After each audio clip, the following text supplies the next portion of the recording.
Hi, I'm Lily from the blog Consuming Lily, and today I'm going to make potstickers.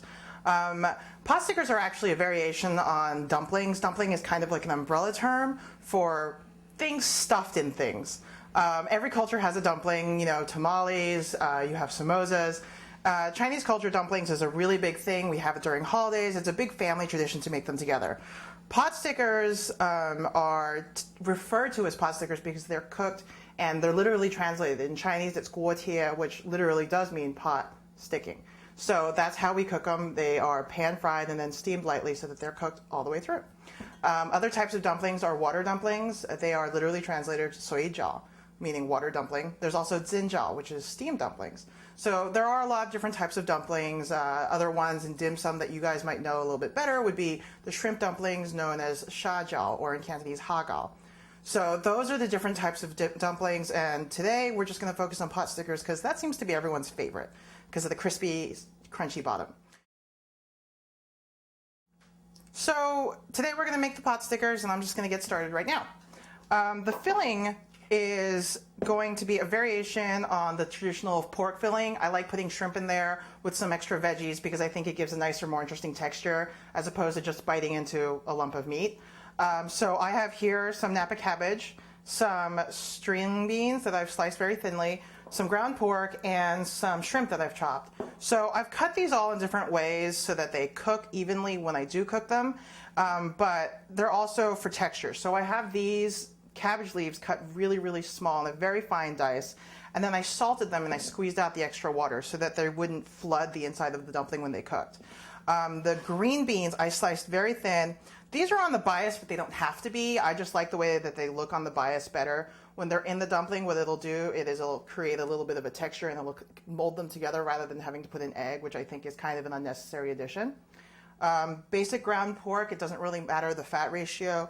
And then the shrimp, I basically shelled and deveined, and then I just cut into kind of very small bite-sized pieces. You don't want it to be too small so that it's a paste because shrimp paste is kind of gross. So you want to have the texture of the firmness of the shrimp. So I just cut it into smaller chunks and then marinated it with a little rice wine to take off some of the fishiness and a little bit of soy sauce to give it some extra flavor.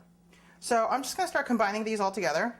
The Napa cabbage has been squeezed of all the water. I'm going to dump in the string beans, the ground pork,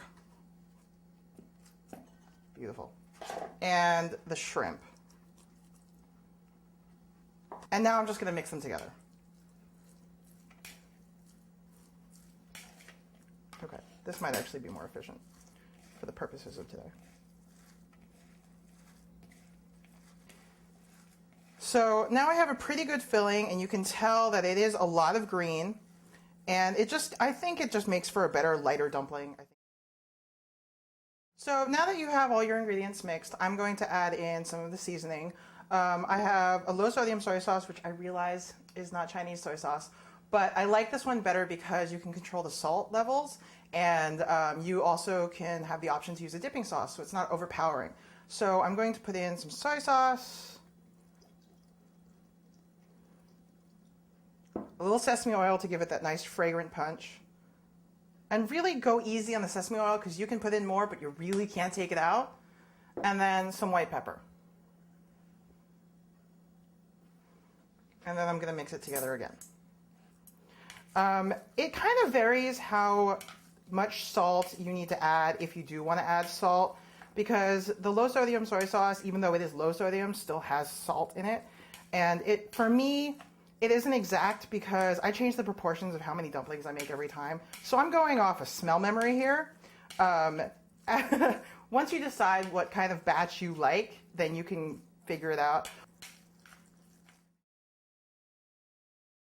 So this is the kind of complicated part of dumplings. It's the folding. People oftentimes don't know how to do it right and don't know how to get the right shape.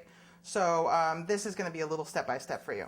First, I buy the dumpling wrappers, a very specific brand. It's called Twin Marquis.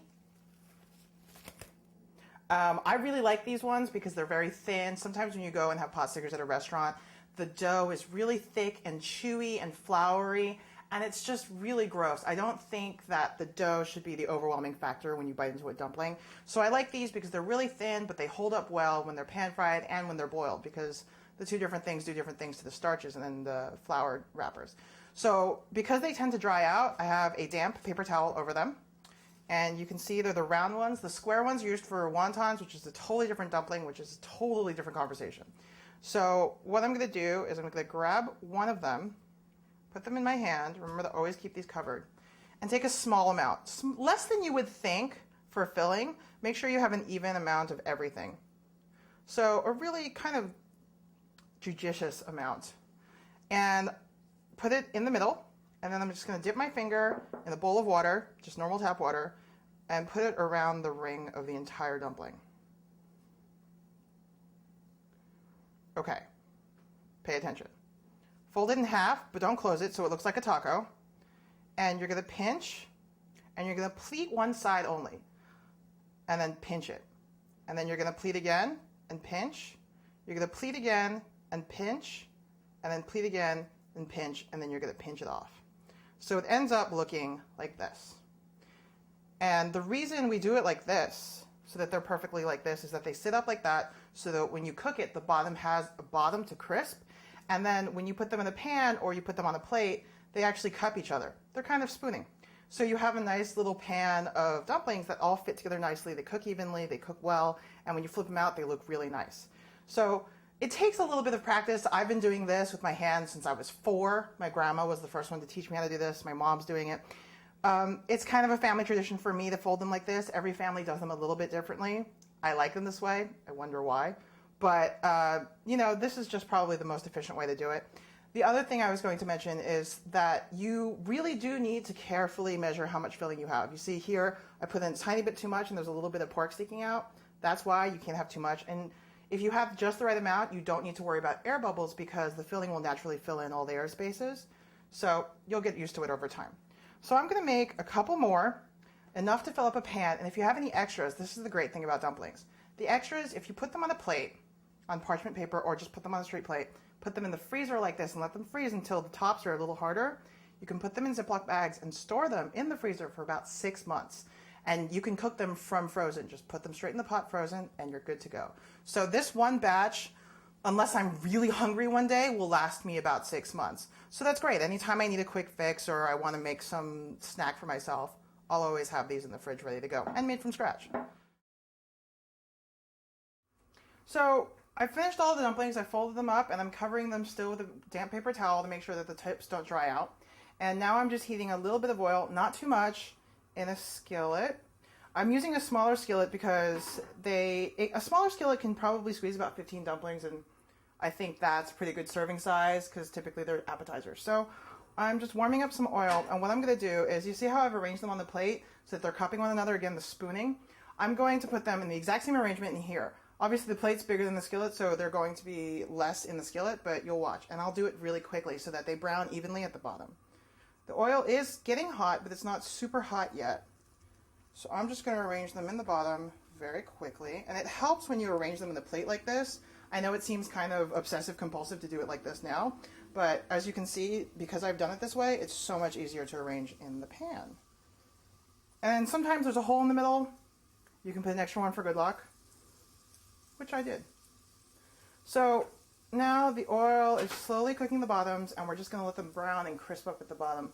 It really gives it that really nice caramelized brown, and it gets so crunchy, and it's so satisfying. Because when you cook them, you should be able to tap the bottom and hear this kind of hollow thud. And if you can't hear it, they're not done right. Or the skin's too thick. So these have been browning on the bottom for a little bit, and because everyone's stove is a little different, I like to do a color check.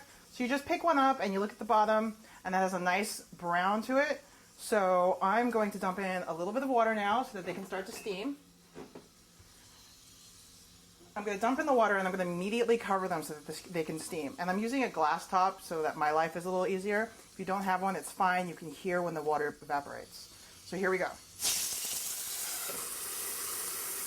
And we're going to let that go for a little bit. If you think that the steam is evaporating too quickly, you can drop it down to a medium-high. And we'll come back in about 4 minutes.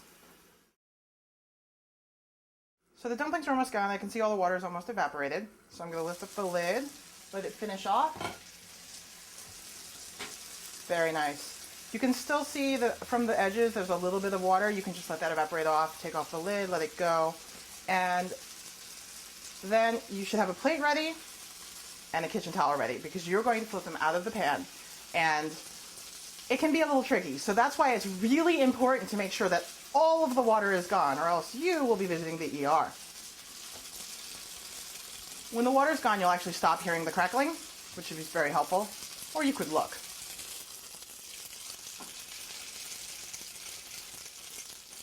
So we're good, and I'm just going to give these a bit of a tug, make sure that they're nice and loose so that when I flip them out, they'll actually come out.